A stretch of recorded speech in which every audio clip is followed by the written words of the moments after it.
rumeresponde sa mga bomb threat na lalagay rin sa alanganin ng mga pulis. Kaya para matulungan sila, gumagamit na ngayon ng makabagong teknolohiya gaya ng mga robot.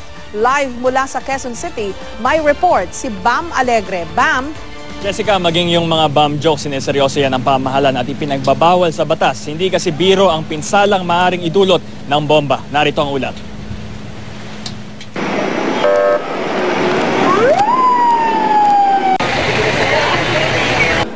Babalot ng tensyon ang bahaging ito ng Pasay City ng ihagis ang isang kahina-hinalang bag sa bus na ito noong Miyerkules.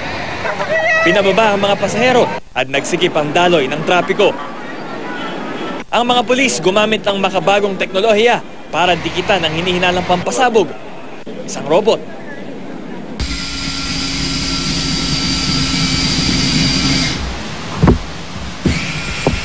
Ito ang Explosive Incident Countermeasure Robot na may palayaw na ROY at ito na ang gamit ng mga otoridad para hindi na kailangan lumapit ng bomb tech sa pinaghihinalaang bomba. Kalkulado ang galaw ng mga kamay nito na kayang dumampot ng mga bagay. May laser din at camera. Pinapagana ito sa pamamagitan ng remote control. Nasa pangangalaga si Roy ng EOD K9 team ng RPSB NCRPO, isa sa mga grupong rumisponde sa bomb threat sa bus sa Pasay. Sa mga pagkakataong tulad nito, paalala ng mga otoridad sa publiko, huwag nang makiusi, usisa at usyoso. Dapat huwag pong galawin. Mas maganda po pag may makita na kayo na kahina-hinalang bagay, i-report po sa security, sa police, kung sino man yung malapit nyo na pwedeng pag-reportan, i-report na lang po natin. And then lumayo na po natin tayo sa area na yan. Malaking tulong din daw ang mga K9 unit para mangalap ng impormasyon sa hinihinalang pampasabog. Dahil sa matalas na pang-amoy ng mga sinanay na aso, mas napagpaplanuhan daw ng mga otoridad ang susunod nilang hakbang.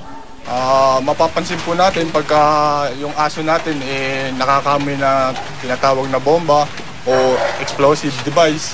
Ang reaction nila is yung buntot nila, inawagayway nila at saka yung pang-amoy nila is parang talagang pinupursige nila na matunton yung amoy ng explosive at sila uupo na lamang.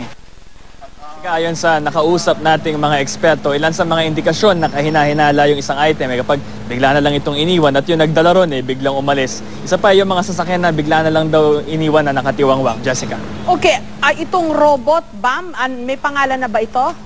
Ang palayaw nila rito ay ROY, no? Ito ay, ROY. Pero ang haba nito ay Explosive Incident Countermeasure Robot. Bali may tatlo ata or dalawa tayo rito sa Pilipinas. Yung isa, nasa Zamboanga, Jessica. Okay.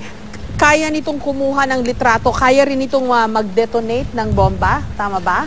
Bali, ang primary purpose niya ngayon, sa pag ginagamit siya ng mga otoridad, siya yung lumalapit doon sa explosive na yung hinihinalang pampasabog para hindi na kailangan i-risk yung buhay ng bomb tech para lumapit doon. At ito yung meron din siyang capability for sight and pwede rin magsalita rito yung may hawak ng remote control, Jessica. Okay, at kung merong wire na kailangan tanggalin, kaya nitong bunutin. Tama ba, Bam? Very precise yung movements ng dalawa nitong kamay. Nakita natin kanina. At kung if it comes to that, kaya niya magputol ng mga wires or mag-handle ng mga delicate material, Jessica.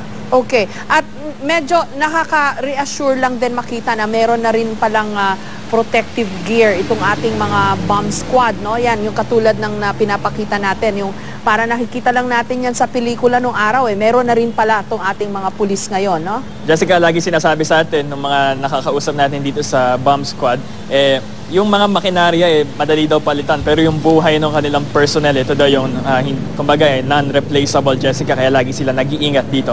Oo, tama yon. Maraming salamat sa iyo, Bam Alegre.